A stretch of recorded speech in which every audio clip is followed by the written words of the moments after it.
So I logged onto Twitter to tweet late last week and I noticed that Justice League is trending. And since I know the comic sucks right now and nobody in their right mind would be tweeting about that, I knew something else must be up. And I didn't have to look far to find out what, as blasted across the internet was the headline, "Warner Brothers says Justice League movie is a go for summer 2015. And it might as well have been a war cry, as we all know that Avengers 2 was set to open that very same summer. Now, as many of you know, I'm extremely worried about a Justice League movie and haven't been shy about saying so. As a longtime reader of DC Comics, I know that great Justice League stories can be told. Just ask Bruce Timm or the people who made this awesome DC Universe Online trailer.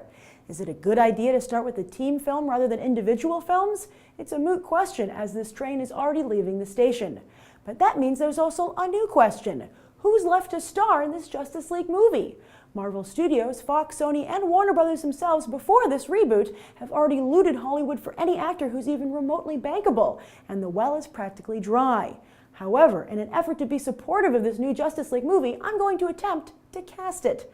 Please note that this is not my ideal casting, but casting that I think will be feasible. In other words, I looked for actors who Warner Brothers can afford. These big group movies are expensive, yet who would still be taken seriously by both critics and fans. And after making this list, I don't envy Warner Brothers, as it's a tall order. First up, I'd like to take a quick moment to address the rumors of who will be directing Justice League. Ben Affleck has already passed, and now supposedly there's an offer out to the Wachowskis. I, for one, hope they take it. I know, The Matrix got progressively worse with each film, and most of you thought Speed Racer sucked. But I urge you to take a second look at Speed Racer and see how faithful it is to the source material, manga, aka Japanese comics. Therefore, I imagine the Wachowskis would be pretty darn faithful to American comics as well. Hell, as I recall, we were all pretty happy with the job they did producing V for Vendetta. Plus, with both Speed Racer and Cloud Atlas, it's clear the Wachowskis are visionary directors who aren't going to try and copy every shot out of Joss Whedon's Avengers playbook. And while sure they might be competing at the box office, the last thing the Justice League movie should do is compete with the Avengers creatively. Let the Wachowskis do their own crazy beautiful thing and go all Grant Morrison on us. We love it on the page, we'll love it on the screen. And if not the Wachowskis, then I throw my support behind the guy who almost got the Man of Steel gig, Duncan Jones. Now on to casting. Speaking of Man of Steel, I imagine they're going to keep Henry Cavill since, his movie only comes out 2 years beforehand. But then again, let's not underestimate Warner Brothers' ability to up a comic book movie. So if they need to recast yet again, I've got some ideas. First, Jim Sturgis. He's totally got the slimmer, younger look of the New 52 Superman, plus the whole semi-pacifist farm boy look as well. And if Christian Bale can bulk up, so can Sturgis. My other choice is Taylor Kitsch.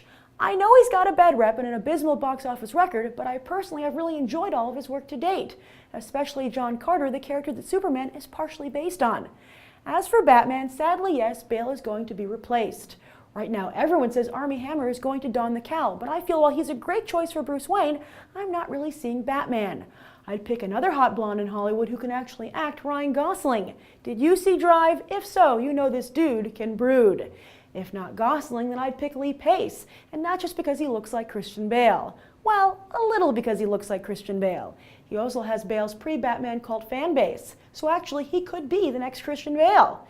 To complete the trinity, there's also a rumor that Warner Brothers will cast Gina Carano as Wonder Woman. I did a whole video on why I think that's a bad idea, and my better idea is Morena Baccarin. I've never watched Firefly, but I do watch Homeland, and Baccarin has the perfect mix of strength and compassion to play the Amazonian warrior princess. There's also Lynn Collins, who already played a Martian warrior princess in John Carter. That could be Superman and Wonder Woman, don't you think? And while she might have already been an X-Men Origins Wolverine, I think all of us, including Collins, would be happy to forget that. There's also Eva Green, who I think could make a really unique Wonder Woman. And hey, she had no problem taking on James Bond, right? Assuming that Warner Brothers will go with the cast of the New 52 Justice League book, there are 4 other superheroes to cast. One is Green Lantern, and I think it's a pretty safe bet Ryan Reynolds won't be reprising his role. Warner Brothers had considered Bradley Cooper for the role, and I think they should find out if he's still interested. If not, then they should try Emil Hirsch, a great actor who never quite took off, although he does look a lot like Taylor Kitsch. So then maybe also Lucas Black, who certainly has that good old boy Air Force charm. Then there's fan favorite The Flash. This is the role Reynolds should have been given, but now that that's ruined, who else could run with it? But remember, the New 52 is all about Barry Allen, not Wally West. So if Warner Brothers is willing to go a little older, I say Damian Lewis from Homeland would be an interesting choice. Patrick Wilson will also be perfect, and he's already done a comic book adaptation for DC Comics and Warner Brothers. And if we want to go a little edgy, hopefully Ben Foster can cast off his angel wings, which he donned for like 10 minutes tops. Next, Cyborg. Personally, I'd rather Warner Brothers kill two birds with one stone here by going with Jon Stewart, getting rid of Reynolds while still keeping the team diverse. Why? Well, Cyborg isn't a particularly powerful or showy character, so I can't imagine a lot of actors would be eager to play him, unless they write him some kick-ass RoboCop-style inner turmoil. I can't believe Jaden Smith hasn't already been asked to don some spandex, but again, I think he'll wait for a better role. As one of you pointed out last week on my Summer Movies 2013 video, he'd make a great Miles Morales. So with Anthony Mackie already out of play as Marvel's new Falcon, I say Warner Brothers should go after Nate Parker. He's the only good thing in arbitrage. Finally, Aquaman. Yes, Aquaman. And like the new 52 comic, I think the movie should embrace the public's lack of respect for the character and therefore go with an actor who can play that.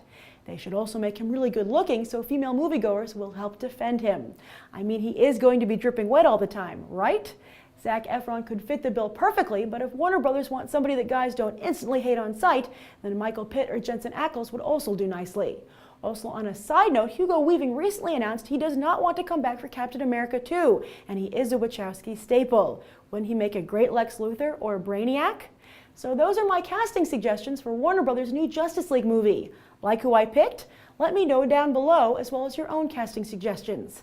I'm Grace Randolph, and this has been a Movie Bite. You can watch more right now.